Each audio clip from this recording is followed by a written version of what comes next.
This episode of MarbleCast is brought to you by Driven Nutrition. If you work out and aren't using Driven Nutrition, you are seriously missing out. I don't work out without it, and I suggest you don't either. So check out the link in the description and grab your stack today. What's up, guys? Welcome back to another episode of MarbleCast. Today, I'm joined by Ryan Hansen, owner and head coach of CrossFit Warwick in Warwick, New York. Ryan has owned his box for over 10 years, has a ton of experience in the industry, and is a savage weightlifter. So we hope you enjoy this episode. Let's check it out.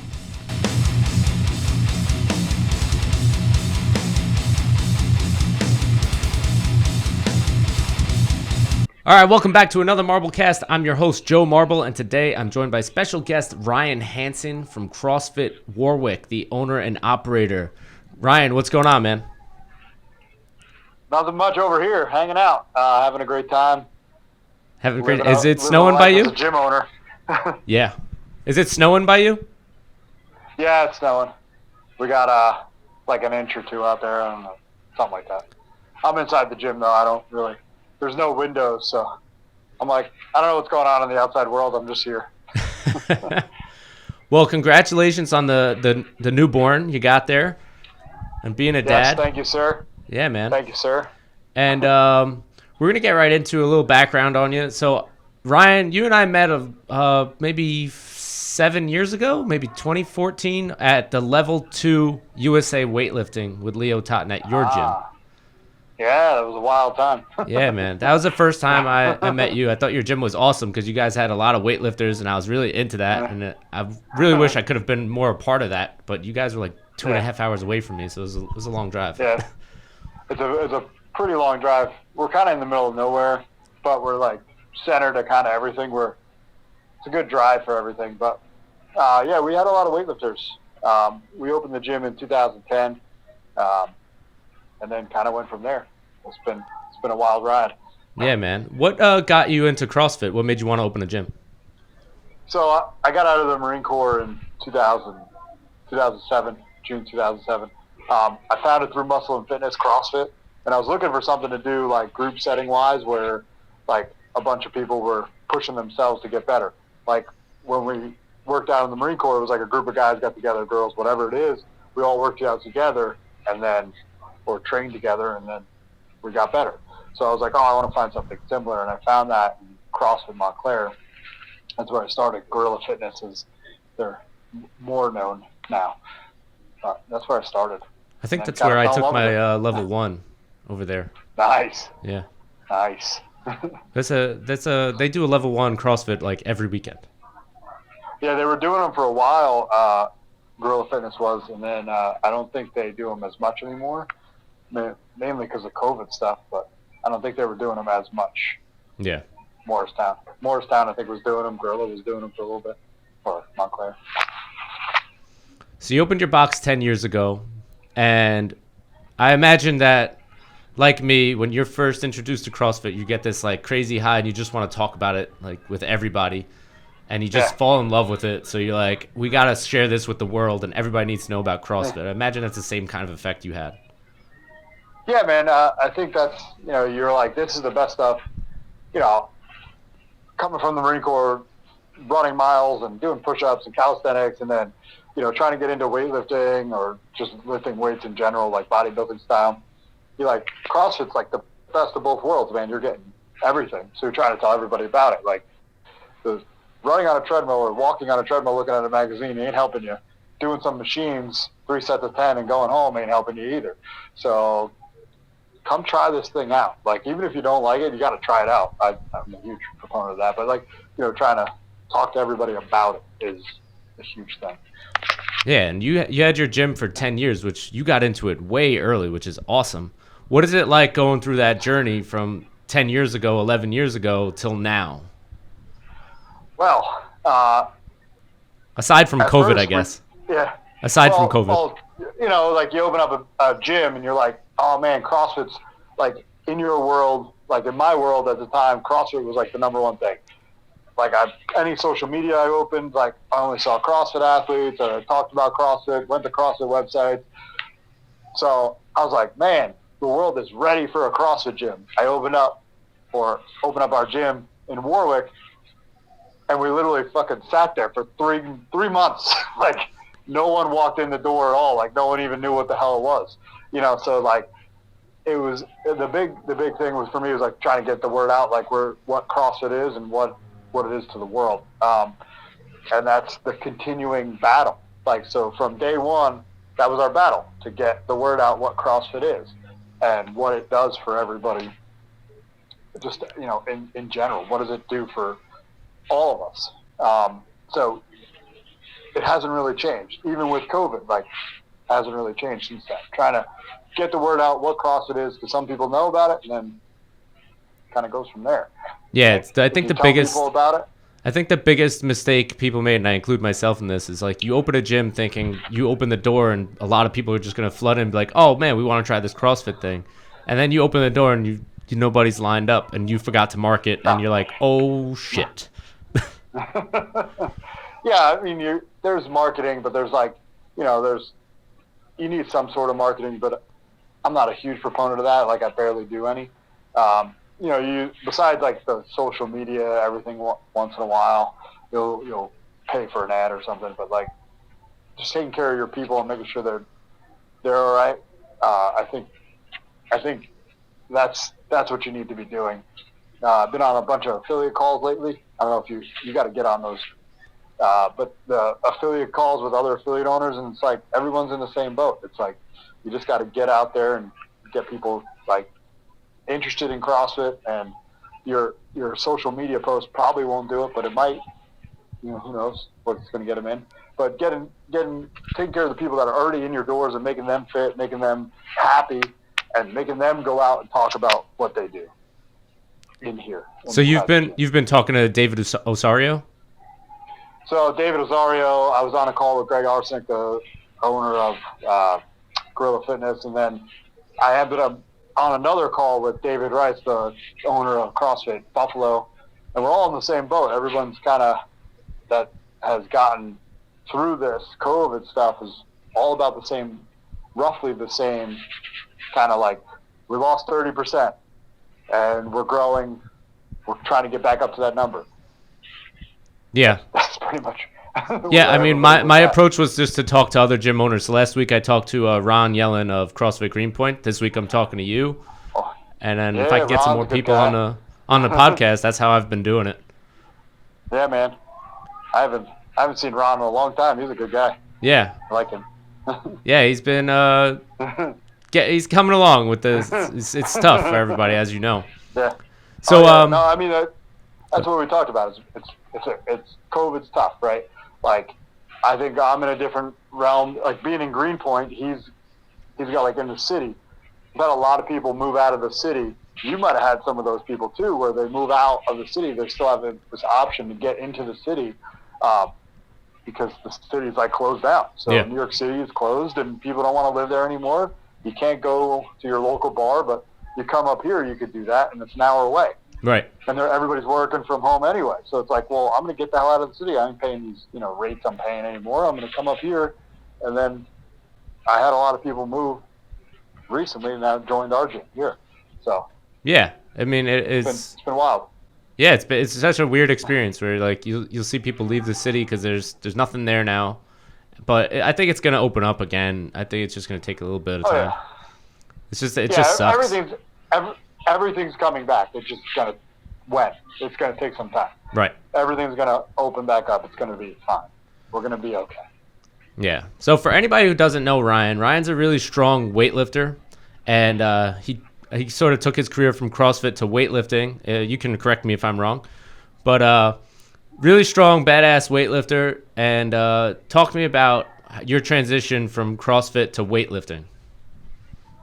Well, what happened was you're doing CrossFit and killing some stuff, and then all these little small guys come along, and then you do all these big gymnastic movements, and they're like lifting close enough to keep. You're like, I'm too big to be running 800 meters, come in, do like 30 unbroken muscle ups, and then try to clean and jerk 225. I'm like, this is crazy. I'm like, I'm going to let them guys have fun, and I'm going to just weightlift. So I kind of made that transition. I'm a bigger, like, I'm 230 pounds, like I'm no business being flipping around on the rings or the pull-up bar. Kind of know like this doesn't work for me anymore as you get older too. So, but weightlifting, it doesn't kill me as much as like a CrossFit workout where I'm like destroyed for a long time. And I don't take it down a notch. That's the thing. Like CrossFit scalable, and I don't do that. So right, I'm right there with you. I'm like, I'm not going to scale this. Like, there's no way I'm going to let like members beat me. Right. Or I'm trying to kill myself every workout, and that just doesn't work. But that's my mindset. That's why I weightlift.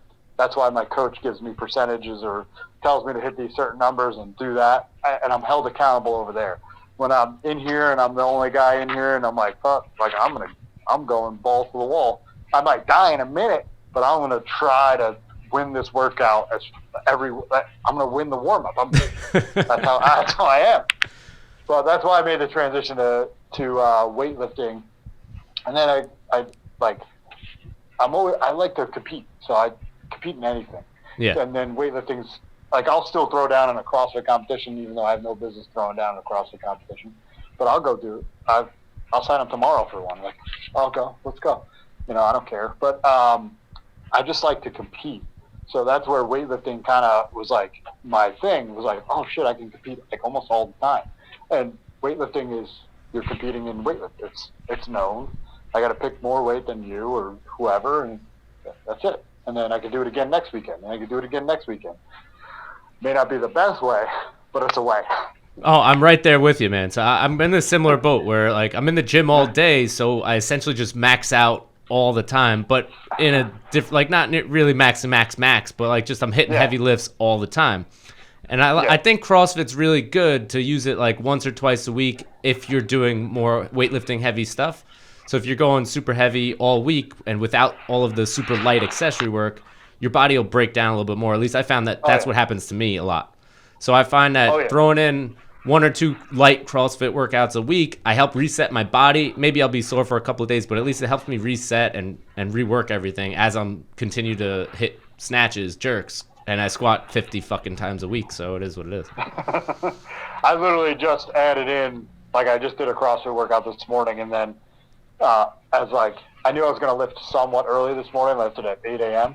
But at like 5, I was here throwing a CrossFit workout in just to kind of get my blood flowing for that training session, that snatch session at 8 a.m. this morning. So I use CrossFit. I do CrossFit, but I don't like do it with the class as much as I would like to sometimes because I know myself. I'm gonna murder it, and I'm gonna murder me, and it's not gonna work out for my weightlifting. Right. They say you become a cherry picker as a weightlifter, and you cherry pick the ones that you're really good at and won't kill you, so that you can beat everybody but also feel good. Yeah, but I just like to compete. So it's like a double-edged sword sometimes, I guess. Well, you're more than welcome to come down here and compete with us. We got a competition on March 28th, so you're more than welcome to come throw down with me, man. I'm actually thinking about having the team come down. So we just started up our weightlifting club again as of like October when we were kind of like allowed back in the gym. I was like, you know what? I like kind of got away from weightlifting, kind of got away from things, and I'm like kind of figuring out what I love, and what I love to do is weightlifting and coaching that. So I was like, I'm going to start weightlifting club again. So we added that back in. We do it twice a week, and there's no like competition on the board. So I was just looking at yours actually yesterday. Nice. I was like, I think we could do that. So that was that, and that was it. I mean, listen, it's there. I'm going to try and keep it small so that it's safe and stuff. And we threw one over the summer in July, even though we weren't supposed to. Yeah. And yeah, I saw that. It was good. Everything worked out, man. So yeah, everything's fine. I mean, there's people in here that I had COVID, nothing passed anybody. So like, if you wear your mask and you do the right thing with that, you should be okay. Like, yeah, I got COVID. I got COVID doing jiu-jitsu, so that's, you're not doing jiu-jitsu with a fucking mask on. So I mean, even if you had the mask on, I don't think it would have did anything. Yeah, not for jiu-jitsu. It's like, well, we're doing jiu-jitsu. like literally rubbing sweat against another guy's face. Like it's not going to work, you know? So How was it when you had it? I would have never known I had it. I only went because the friend that got it was kind of sick, and he got tested. And even the doctor was like, we don't think you have it, but we're going to test you for that anyway. We got tested for the flu and like strep and all this other stuff. But it came back COVID positive. So I'm like, shit, I got to go. So I went and got a test real quick, and it came back positive. And I literally had like a faint cough. Like I would cough like 3 times a day. Like it was like, no, like I was like, maybe it is. Maybe it is. Like I was like, I don't know. Then it came back positive for him, so I was like, fuck, I gotta go get a test. It's so weird that how it affects everybody so differently. And like I don't get it at some points. Like some people have the worst experience ever, and unfortunately some people have died. But like you said, all the handful of people I knew who had it, maybe 2 days they were sick, 3 days at the most, and then they were fine. Yeah, I didn't know. Like, I'm like, this is not that. It's not. There's no way this is COVID. Like, I'm like, I should be worse than this if this is what it is. And so it's kind of like you're waiting for it to come out, and nothing happens. So you're just like, wait, where did it go? Which is I didn't lose. Like I would say, I didn't have a fever. I didn't lose my smell, taste, or anything like that. That was it. I was like, all right. I had like a literally I coughed like a Friday and a Saturday or something like that, and then I didn't cough anymore, and then like I had one cough on the Tuesday I got tested. I was like, okay. I guess the gym's closed then. You know, it was actually funny. I did close the gym. I closed the gym, and it was Tuesday. I got tested a Tuesday night, like at 4 p.m. So I closed the gym, and then that was the Tuesday right before Thanksgiving. So It was like, I was like, fuck it, I'm going to close till Monday. Like, if anyone else ends up being sick, then there's no issues, right? So no one came back sick, and I didn't want anyone like for Thanksgiving and everything. Right. There's a place by us that does a rapid test, so I gave them the number, and everybody kind of went and got their test, and no one else got sick. So I was like, I had, personal training clients. I was coaching pretty much all the classes for a couple days there, and nothing. I was at my mom's house, no mask, like my mom's like older, obviously, but she has, underlying conditions and everything, and nothing. So yeah, that's very weird. You have to be like literally on somebody's face. I guess. I mean, I don't know, man. So how did you transition from? All right, so we went CrossFit, weightlifting, and now jiu-jitsu. How'd we get there? I like competing.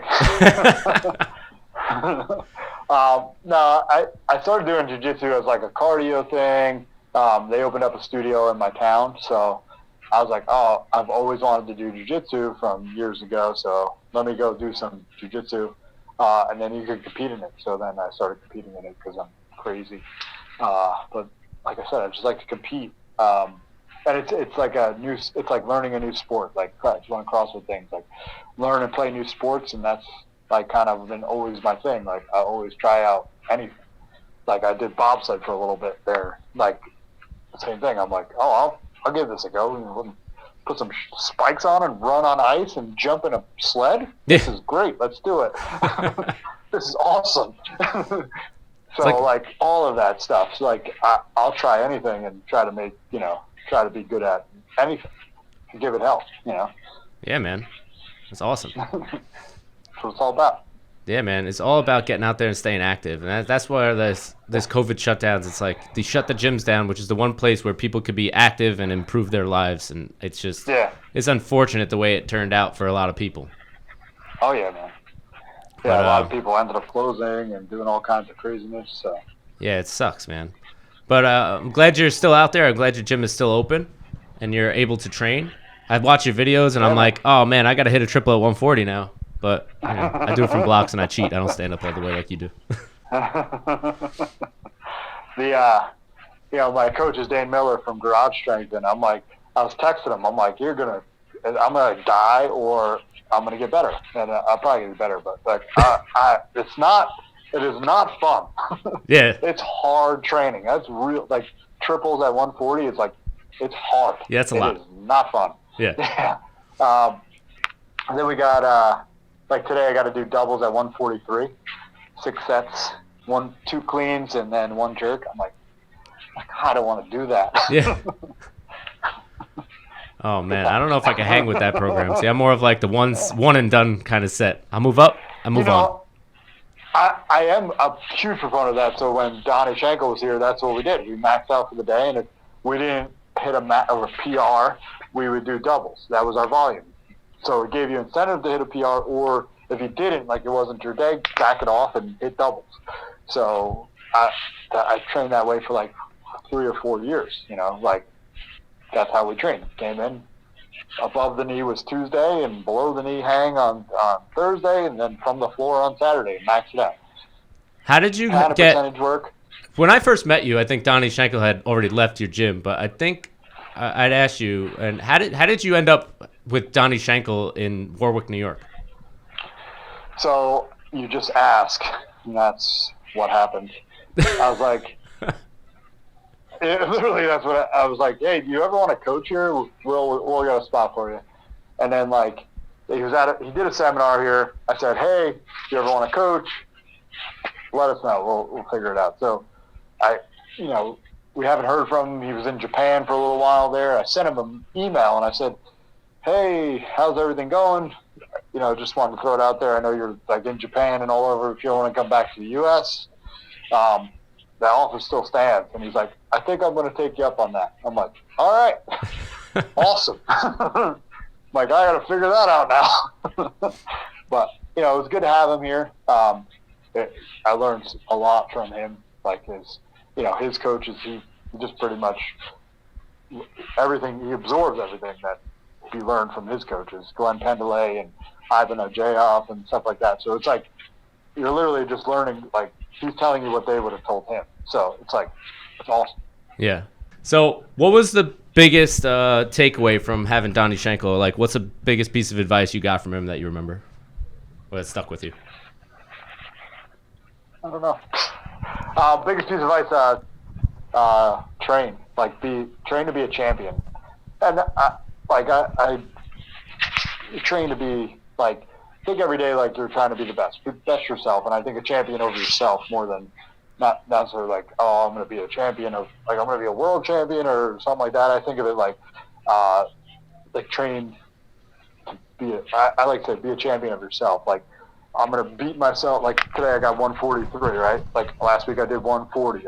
So, like, okay, I have to have the mindset of a champion to come in there and actually do 143 for 6 sets of doubles and all that. So, I think that was the biggest thing. Like, do you want to be a champion? You have to train like one kind of idea.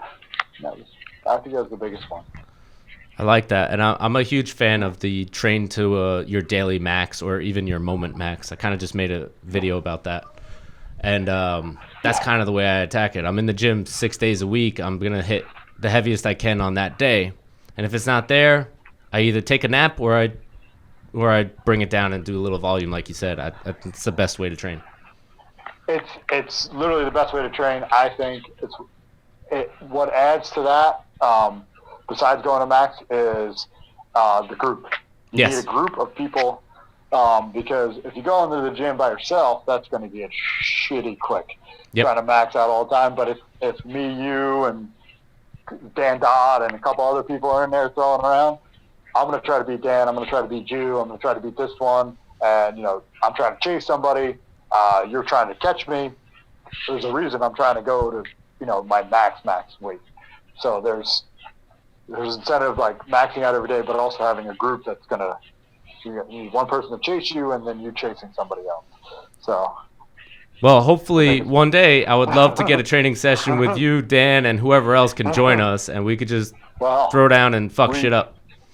We've talked a bunch, so we're trying to come up with some sort of date, when COVID's all over and we can all be here and lift together, because our capacity is kind of not as much. We're going to have to bring all our kids. Yeah. Yeah, well, Yeah. They're all running around like crazy people. Just lock them in the office or something. There you go. They're in there. They'll figure it out. Yeah. All right, Ryan. We're going to wrap this one up. Thank you so much for joining me on this one.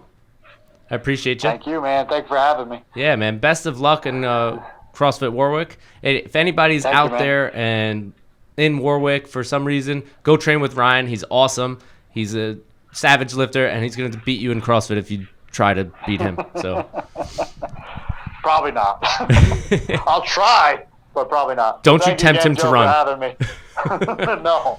All right, guys. Hit that subscribe button. Subscribe to CrossFit Dark Athletics. Ryan, thank you so much for being with us today. Age is inevitable. Weakness is not. So get out there and lift some shit. We'll see you next time. Thank you so much. Thanks for watching today's MarbleCast. We hope you enjoyed this episode. Hit that subscribe button so you don't miss out on any content. Check out our Spreadshirt shop to grab some swag. And if you would like to support the MarbleCast, please head over to anchor.fm. All of the links are in the description, and it helps us out to keep the channel running. Thanks so much, guys. See you next time.